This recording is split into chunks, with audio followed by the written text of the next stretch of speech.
Put your hands behind your back. Tase his ass right now.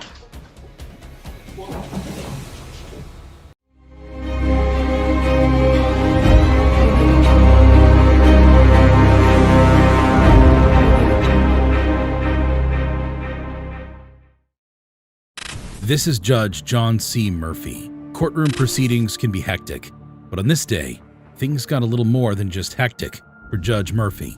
John, who's trying to clear up his schedule, and has suggested that an assistant public defender waive the right to a speedy trial for his client. However, assistant public defender Andrew Weinstock is committed to ensuring his client gets justice and insists he won't waive any case. All right, what do you want to do? What do you want to do? I'm not waiting. The judge and attorney went back and forth but couldn't find common ground. Frustrated, the judge remarked that he would aim at the attorney if he had a stone. You know, if I had a rock, I would throw it at you right now. He asked Weinstock to sit down and said he would handle the situation, but the attorney refused, stating that he has a right to stand and defend his clients. But what happened next is where things get a little crazy. Stop pissing me off. Just sit down. I'll take care of it. I don't need your help. No, sit you know down. what? I'm the public defender. I have a right to be here, and I have a right to stand I said and represent sit my down. clients. If you want to fight, let's go out back and I'll just Let's beat go your out ass. Shockingly, the two men went outside, and although the court camera couldn't capture their fight, we could hear them going at it.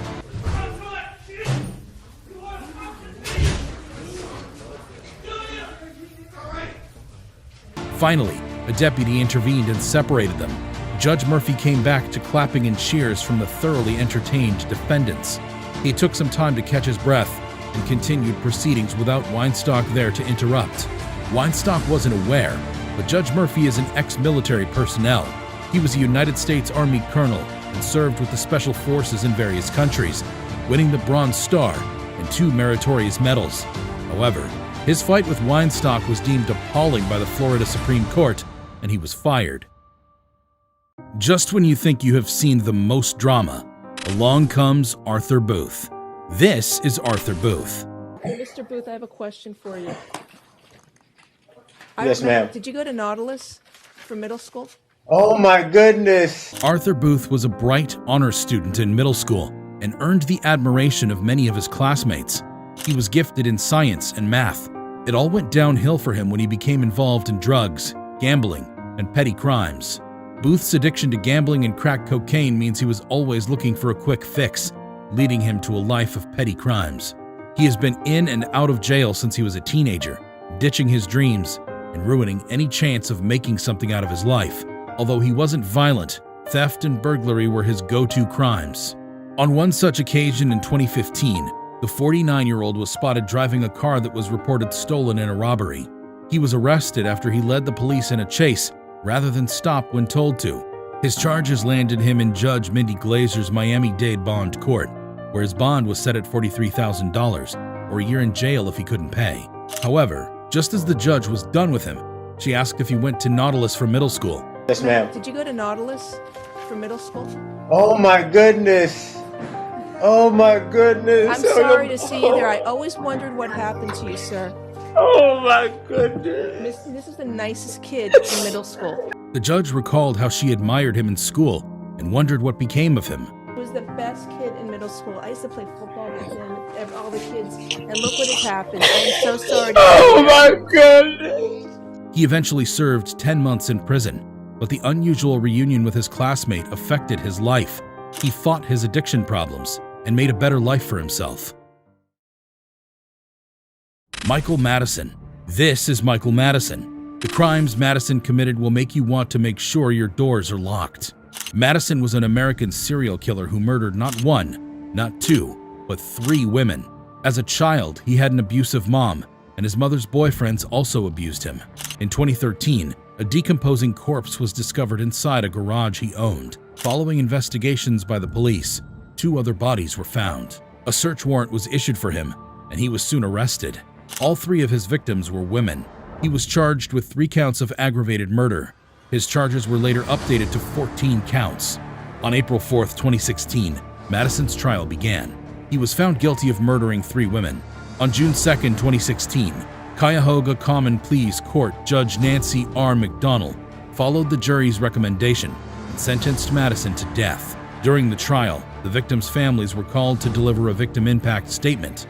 When Van Terry, the father of the 18-year-old Sherelda Terry, was speaking, he looked over to Madison, and the serial killer smirked at him. What happened next was unexpected. Van Terry ran towards Madison and lunged over the table to attack Madison. Luckily, the deputies reacted quickly and escorted him out of the courtroom. No charges were filed against Van Terry, and Madison is still incarcerated. That was a whole lot of drama, but wait till you see this.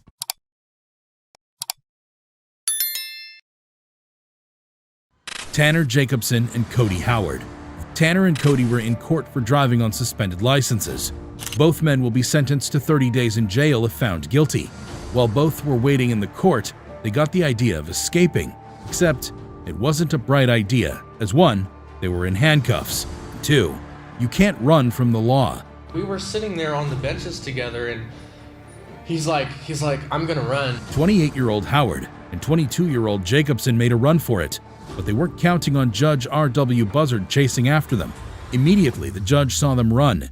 He removed his robes and gave them a chase. They made it to the final floor, but just before Howard could run through the emergency exit, Judge Buzzard grabbed him and pulled him back. Jacobson made it out of the premises, but he was caught a few blocks away. I only get like 4 blocks and then I stopped. I just stopped on my own. I'm like, what am I doing right now? If running away from justice was a person, then these two embodied them. The video of Howard and Jacobson's little run went viral, but earned them a new charge of second-degree escape. For his troubles, Decision. I don't even know why I did it. I would be out of here if I wouldn't have ran. I didn't try to escape to get out. I tried to escape to get well, and I tried to do what I could, do what I could do. Howard was sentenced to more than 3 years in prison for his attempted escape and other charges. Jacobson, whom the judge caught, saw his sentence go from a potential 30 days to 1 year and a day for just second-degree escape. Dramatic enough? Wait till you hear about the story of Alan McCarty Jr. This is Alan McCarty Jr. McCarty was sentenced to 20 years in prison for threatening to kill Circuit Judge Stasha Warren. McCarty believes Judge Warren is responsible for making him lose his kids in a custody case. It's being done unconstitutionally. You all took my kids unrightfully. You want to allow my witnesses here? He called the police, and what he said on this phone call, something I'm sure that officer never expected to hear. Communications, Warhurst. Yeah, I want to report a crime that's about to happen. What do you mean a crime that's about to happen? Yeah, there's about to be a crime that's going to happen if my kids don't come back to me, you stupid. I got a gun pointed at your building.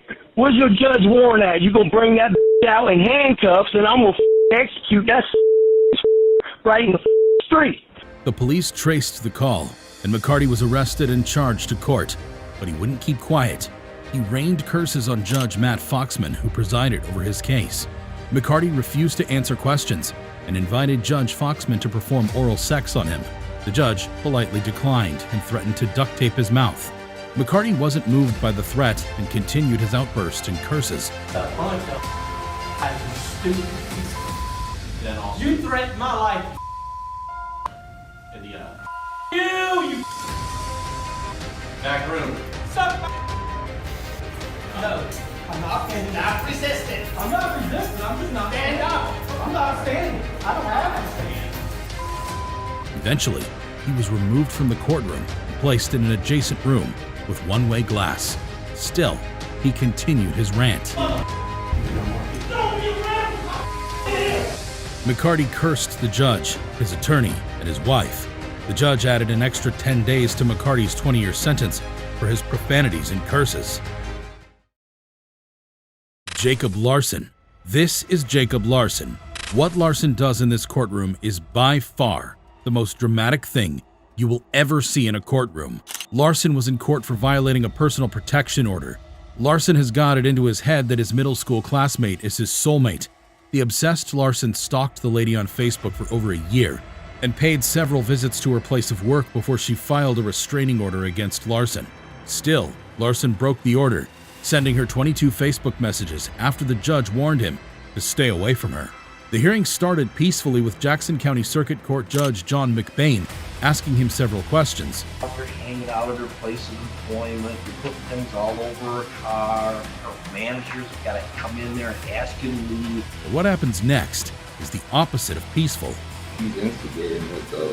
Why do you feel that she's instigating? But she's posting pictures and whatnot, directed to me.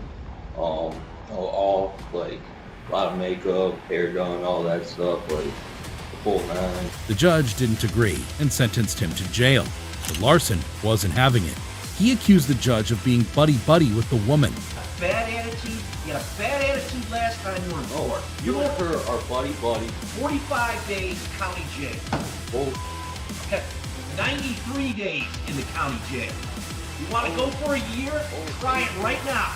One more word out of you, it'll be a year of county. Over Facebook. Really? 93 days to count. The judge ordered that he be taken to jail. Larson refused to be handcuffed and made to fight the court security, but not in Judge McBain's court. What McBain did next was shocking. He quickly removed his robe, joined the struggle, and held down Larson until he was handcuffed. Put your hands behind your back. Tase his ass right now.